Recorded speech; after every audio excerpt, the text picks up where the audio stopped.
This community is not only my home and my family. You are my inspiration. There is, I have to admit, a certain amount of irony for me in receiving an award for activism when what I feel I do actually seems to me more like merely avoiding being passive. I mean it literally when I say that what comes up for me in hearing that I'm being honored as an activist is, doesn't everybody do what I do? And if they don't, why not? Now, perhaps I've been living in the skin of Silda Grauman for too long, but you know what? I like her being a part of me. She gives me a little sass I never had.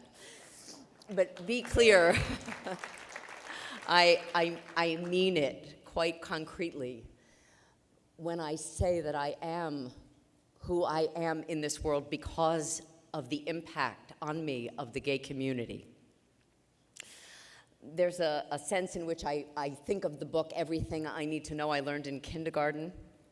And maybe I should write one that says, Everything I Need to Know I Learned from the Gay Community. And one of the things that I learned from this community is the importance of looking with real discernment for what makes a difference, not just to me or mine, but what will make an impact on the larger world. So, for example, in relation to language, way back when, in the early age of AIDS, that so many of you beautiful children weren't around for since you weren't even born yet, we didn't just talk about the gay community, not because we wanted to be politically correct and make sure that all the initials were included, but it was because not everyone included women in that label. And the lesbian women were not only joining the fight, but at times they were steering the ship, and they needed to be mentioned to be empowered.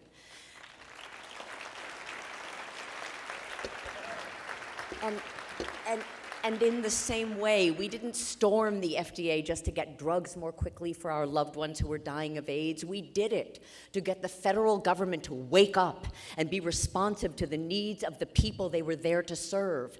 And we did it to remind Americans that government only works when people insist on its working, and reminding them what that means. We don't work for same-sex marriage just so everyone in this country can have the same marital rights as everyone else. We work for same-sex marriage so America can actually be what it is only saying it is.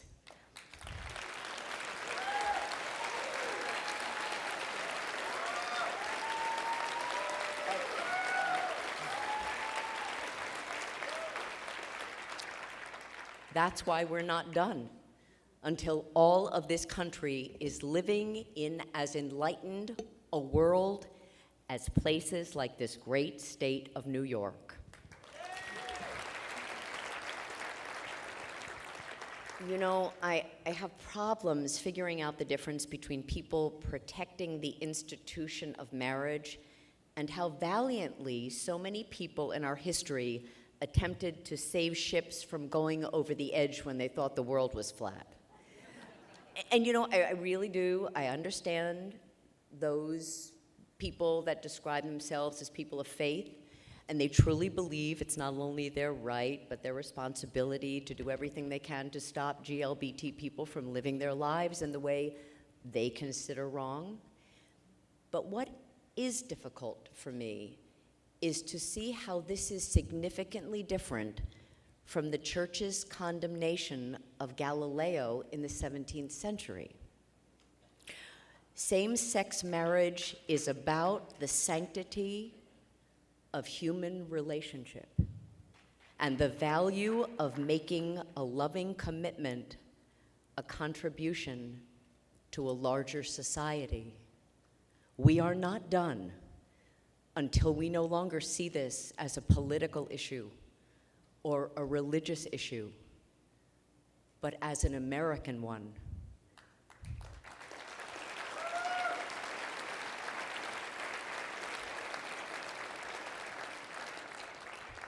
The truth is, I've ended up being a somewhat curious amalgamation of many forces in my life. But one of the most foundational and pivotal ones was my discovery of the real truth of the gay community during the age of AIDS. What I discovered was example after example of people being true to themselves and having the inexplicable and undeniable courage to confront the rest of the world and stand up not only for themselves, but for their lovers and their brothers, and even people that they were connected to merely by a shared circumstance and a shared humanity. And I also saw the way this country responded to this beautiful and inspiring courage with homophobically tinged hostility. And it was unavoidable to me to put those two stunning experiences together and really learn something about inalienable rights that all people in America had. I had listened all my life to people representing my country as a powerful demonstration of love and compassion and acceptance. And I had recited in grade school, "Give me your tired, your poor, your huddled masses yearning to breathe free." And I made two very clear and conscious decisions. I was forever going forward, living my life with the same courage and the same authenticity as this community. This community actually is the role model for all of us, teaching by example how to literally be in the world. It is not what society has taught over millennia, that one has to be in the world the way you are told to be, and the way that will get you approval and success and acquisition and money. Being a part of this community has taught me how to be what I consider a better person. Being a part of this community has also made me a better American. In my eyes, Empire's state pride agenda has a very clear and specific agenda.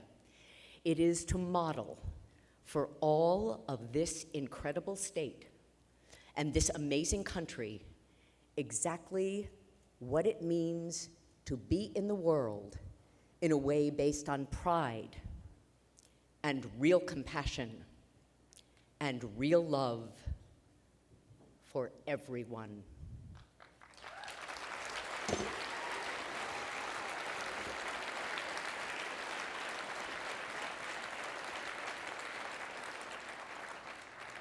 And so I honor people like Andrew Cuomo, Michael Bloomberg, Kirsten Gillibrand, Charles Schumer, Christine Quinn, and more recently, my friend Sean Patrick Maloney.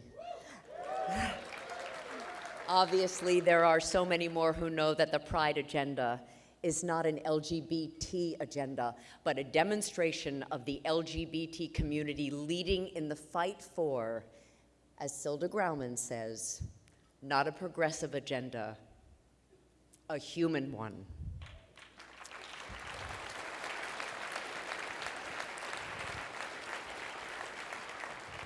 And I also want to particularly acknowledge the examples of New York Senators Stephen Salland, Roy McDonald, James Alesi, and Mark Grisanti, who demonstrate that politics is not about issues, but about leadership. The ESPA agenda is not an agenda to serve a specific community. It is a demonstration of what we discovered at the beginning of the AIDS pandemic.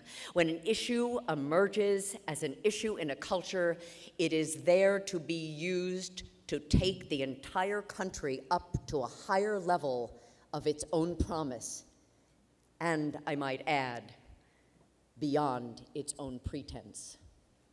Sexuality-based discrimination and condemnation pulls this country down, no matter how high level what it is fueled by may think it is. And I simply cannot close without acknowledging the inspiring leadership of our Secretary of State, Hillary Clinton.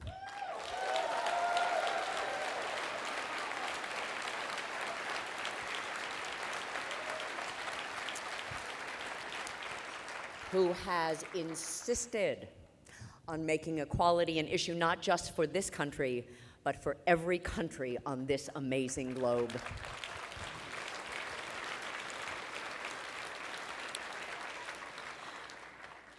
And I also must acknowledge her boss, the amazing President Obama, who is the first sitting president to speak and honor and tell us that we can have same-sex marriage. Thank you, President Obama.